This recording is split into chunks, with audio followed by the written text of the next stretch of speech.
At one time, the land of Israel was a promised land for the Jews.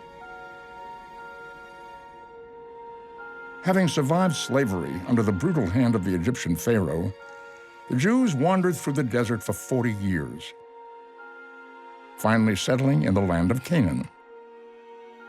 In Canaan, each of the 12 sons of the biblical patriarch Jacob was given a portion of land.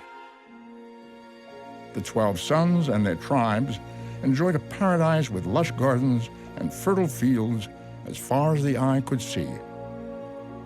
They prospered and grew in number. Over time, however, invaders attacked. The Israelites were slaughtered, enslaved, or exiled.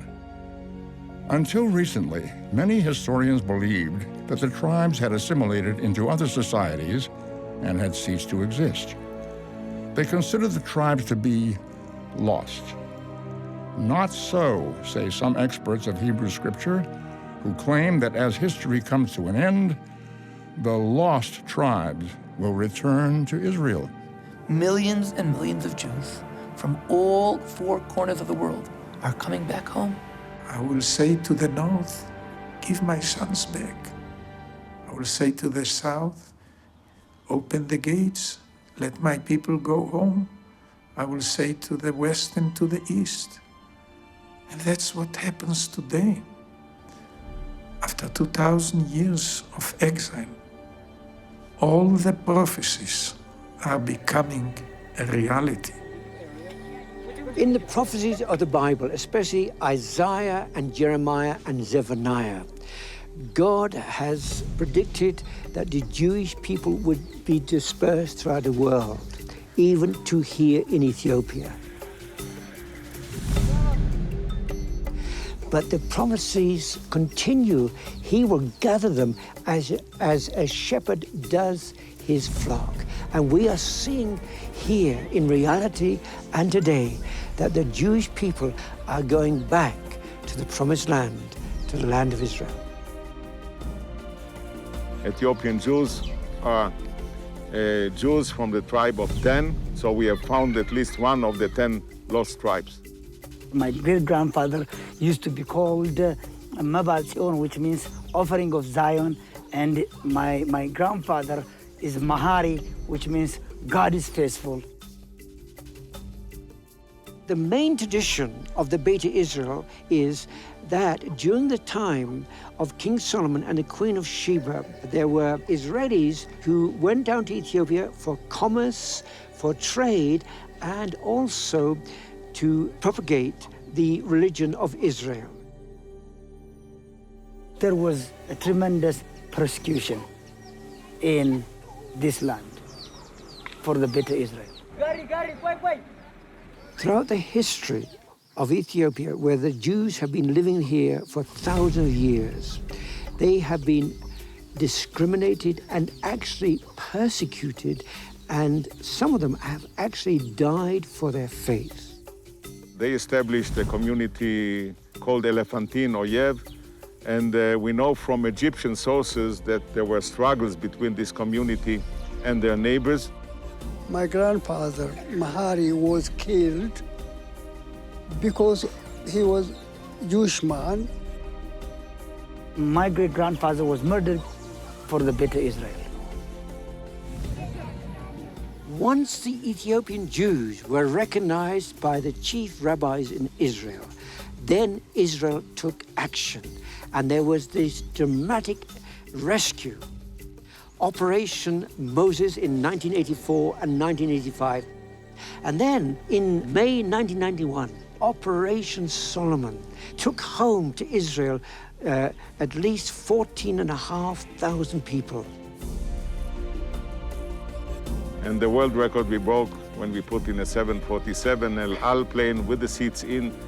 Instead of 400 and some people, 1,086 people got in, 1,087 got out. One baby was born. You could hear the pilot say, Mazel Tov, I have a newborn passenger. It was prophecy being fulfilled, the intervention of God. Every Hebrew prophet, with the exception of Jonah, prophesied the day when God would regather the children of Abraham back to their land, and these promises have never been negated. It's unbelievable. It's unbelievable, their internal desire to remain Jewish and their dream to return to Israel. Because I am a Jew, I want to go to the promised land. It's been always my desire to go to Israel. I am still desiring to make Aliyah to Israel. From all around the world, members of lost tribes are returning to Israel by the thousands in response to what they describe as a mysterious yearning to live in the land of their forefathers. Almost 130,000 Jews now are living in Israel, having been brought back from Ethiopia, and there's still tens of thousands of more living in Ethiopia. While many of these lost tribes of Israel are being discovered in remote places, the largest Aliyah immigration in the history of the modern state of Israel is from the North Country. Over 1 million Russian-speaking Jews, the largest immigrant population in Israel today, directly fulfilling Jeremiah chapter 16, ancient Bible prophecy. Ancestors of the tribes who fled to Russia, Ethiopia, and India say they feel drawn to Israel and are starting new lives there. Chinese Jews from the city of Kaifeng are also part of a returning tribe believed to have been lost.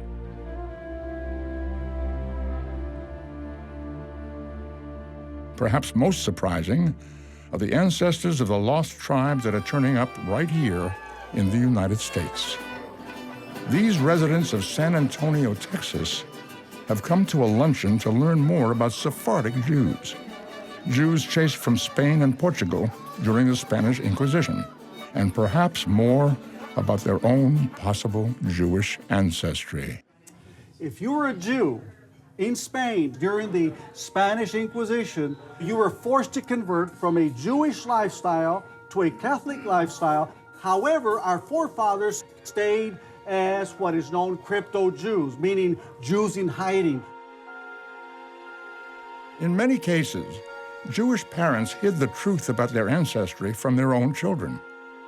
As adults, a surprising number are just now discovering the truth about their Hebrew roots. How do we know? The historical record, surnames, DNA.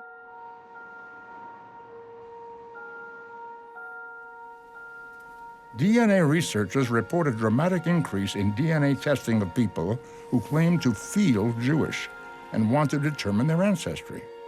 We've been getting phone calls from people who would say to us, I just feel that I have Jewish ancestry, but I don't have anything to prove it with. Can your DNA testing help? And over the years, as our database of Jewish people has gotten larger and larger and larger, it's made it much easier for us to compare an individual's DNA to our very large database that would either show an inclusion or an exclusion. The president of the DNA company called me, and Benny Greenspan, and he said, are you William E. Sanchez kid so-and-so? I go, yes. He says, did you know you were Jewish? Did you know that you were Kohanim, the high priesthood? I said, no, I didn't know that. He says, well, what do you do for a living?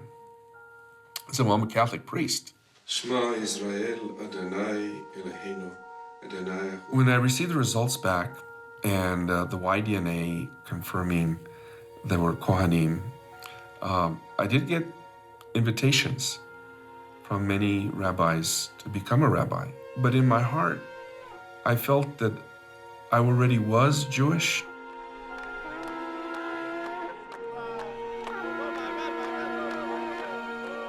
We are seeing more and more people who are uncovering their Jewish ancestry and are looking for a way to come home to Jerusalem to reconnect with their Jewish roots.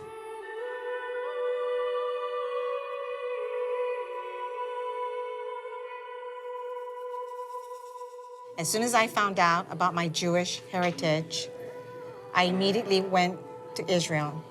I've been there 5 times now, and every time I go, it's such a feeling that I don't want to come back to the United States. Something is just pulling me, drawing me there for some reason. And I know someday, one day, I will go there and live. The land is the magnet that will gather all 12 tribes. Without the land of Israel, there is no regathering of the children of Israel. Through no fault of their own, their ancestors were taken from us. And now they are knocking on our collective door, asking to be allowed back in. Millions and millions of Jews from all four corners of the world are coming back home. And just as though we would think that it's impossible, and it's happening, every single one of the prophecies in the book is coming true.